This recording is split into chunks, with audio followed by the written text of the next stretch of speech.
అదరగొట్టే కారం రంగు రుచి ఆచి కారం పొడి. కపూర్ కు బాలీవుడ్ బోర్ కొట్టేసిందా లేదంటే అక్కడ అవకాశాలు రాక సౌత్ పైనే ఫోకస్ చేస్తున్నారా?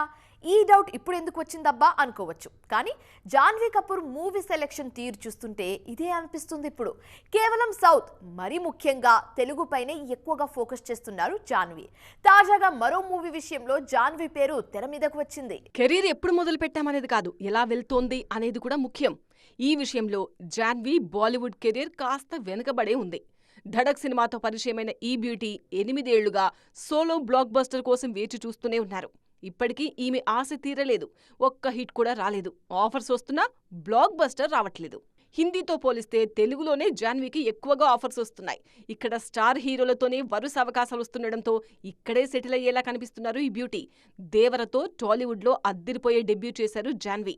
ఈ సినిమా 400 కోట్లకు పైగా వసూలు చేసింది. ప్రస్తుతం పెద్దీలో రామ్ చరణ్తో జోడీ కట్టారు ఈ భామ. పెద్ది సినిమా సెట్స్ పై ఉండగానే తెలుగు నుంచి జాన్వీకి మరో ఆఫర్ వచ్చిందని తెలుస్తోంది. నాని సుజిత్ కాంబోలో రాబోయే యాక్షన్ ఎంటర్టైనర్లో జాన్వీ కపూర్ను తీసుకోవాలని మేకర్స్ ఆలోచిస్తున్నట్టు తెలుస్తోంది. మరి నేచురల్ స్టార్తో స్క్రీన్ షేర్ చేసుకోవడానికి జాన్వీ ఓకే అంటారా లేదా అనేది ఆసక్తికరంగా మారింది. నాని జాన్వీ జోడీపై గతంలోనే వార్తలొచ్చాయి. సరిపోదా శనివారం సినిమాలోనే ఈ ఇద్దరు జోడీ కడతారనే ప్రచారం జరిగింది. కానీ అప్పుడు మిస్ అయింది ఈ కాంబో. తాజాగా మరోసారి ఈ జోడీపై ప్రచారం మొదలైంది. ఓజీ తర్వాత సుజిత్ చేయబోయే సినిమా కావడంతో నాని సినిమాపై భారీ అంచనాలున్నాయి. మొత్తానికి బాలీవుడ్ కంటే తెలుగుపైనే ఎక్కువగా ఫోకస్ చేస్తున్నారు జాన్వీ.